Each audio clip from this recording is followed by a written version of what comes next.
Hi everyone, welcome to Papa's Workshop. Today I'm back into a home where I'm going to be redoing the top drawers on the kitchen cabinets. I'm going to get rid of that old hardware that was in there from the 70s.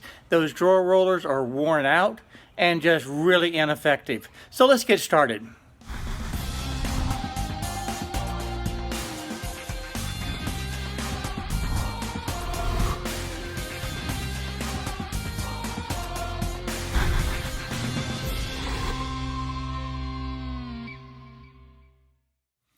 To upgrade these drawers, I'm going to be putting in new drawer rollers. And to be able to do that, I need to be able to have the runners on each side of the drawer. Now the opening I measured is 4 inches. The runners themselves can be 4 inches or they can be a little bit less. I decided to make them at 3 inches. That is not critical because the only thing that they're really doing is supporting the drawer rollers themselves, and of course I have to have a way to be able to attach them to the cabinet. And what I've chosen to do is use the Craig system and use the pocket hole screws to be able to do that. So what I'm going to do is go ahead and set up the table saw to cut all the runners for the 3 inches. Now I'm using plywood. I could use 1x4s, I could use different material, but I've got the plywood available, so that's what I'm going to do. Now I estimated the total linear feet that I needed, so I could cut only what I needed and not waste any plywood.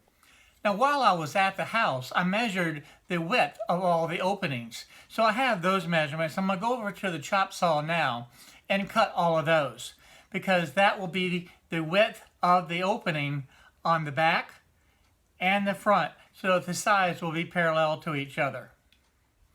Okay, now that I've got all the parts cut, the only thing that's left is to use the Craig jig, and on the ends, the actual width of the drawer itself, I'm going to go ahead and put the holes in both ends, because that's going to get screwed into the runners. And on the 24-inch pieces, the runners themselves, I'm only going to put the Craig holes in one end at this point because I'm going to have to cut the other end to fit into the cabinet. Now, this Craig jig is really an amazing tool that I really love it. And it makes being able to do the joinery very quick and easy.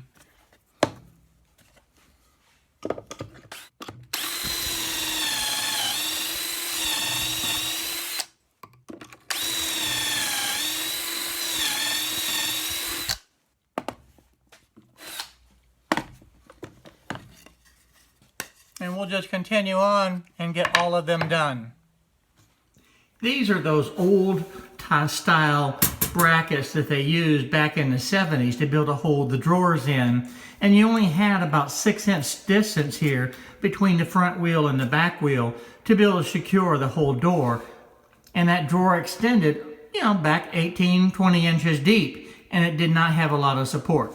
Well, this is an old, it's loose, it's wobbled, it's worn out, and it's time to replace them. The first step was just to remove the 3 screws that was holding it in place, and then this bracket just comes off. So there's not much there holding it. Now I took the level and marked a line on the back wall that is level with the front face plate. Now each one of these have to be cut individually, because the distance from the front of the cabinet to the back actually varies a little bit, and I want this to be a snug fit to the rear. So I'm putting this in place where it needs to be from the front to the rear, and I have it on my level line in the back of the cabinet, and then I just take the pencil and go ahead and mark the back side where it needs to be. Now I marked each of the pieces and numbered them, and then I took them out into the garage and just cut them all at one time. And with the numbers there, it makes it where it's real easy to know exactly where they go back into the cabinet. Now I'm going to go ahead and assemble the frames and using the Craig system. Now with this, I'm not using any clamps. I'm just holding it down on each side, and I'm holding it down at the top and screwing it into place. and this is working just fine. It's pulling it up good, and it's pulling it up tight. Now I want to assemble everything that I possibly can outside of the cabinet because it's so much easier because you've got room to be able to work with. And again, it's much easier to assemble everything that you possibly can outside of the cabinet. So I want to put this hardware in place as well. Now one of the things to be able to do this is that this has to be a 1/16 of an inch away from the front edge of the faceplate. So to do that, I'm just using a scrap block and putting it up so it simulates the faceplate and then measuring back the 1/16 of an inch. With that done, then I'm just going to go ahead and mark 2 holes where the screws will go in, and that way that will be done. And again, it's much easier. Then I'll just take the awl, punch the center of it. Now I can go ahead and take the screw and I can put the screws in place. So one will go into the front portion and then the second screw will go into the rear. Now it's important to note, once this frame goes into the cabinet, then I'll put a third screw in the very front. So here I'm just going to go ahead with the awl and mark the last one, put the screw in, and that'll complete this portion of it. Now with the entire unit complete, it's time to install it. And the easiest way to do that is to slip it inside the cabinet, slide it up against the back wall, and then push each side into place. And that makes it where it locks in and it's good and tight. And again, that's what I wanted because it literally holds it where it needs to be. And I can just tap it in place, make sure that it's level, and then secure it. Now go ahead and secure this off camera on the back. The nice thing about having the drawer roller on here is it helps support this runner while I put this first screw in. With that first screw in now, it's nice and secure. All I need to do is just remove this one screw just for a moment to expose the other hole. Put my screw into there.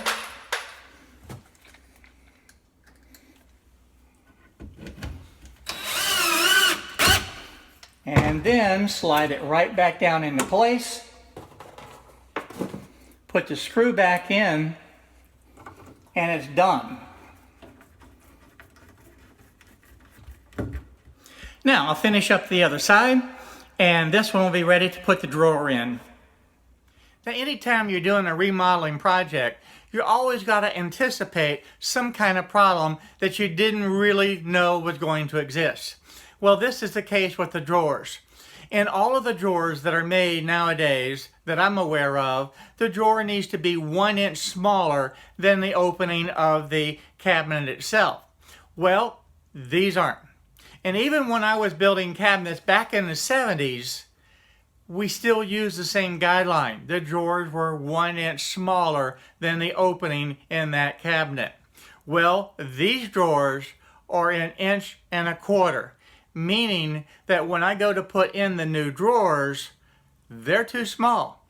So I can't build new drawers for this project. I want to be able to use the existing drawers. So the only way to do that is to make up that 1/4 inch. I need to add 1/8 inch on each side of the drawer. So I'm going to show you how to do that next.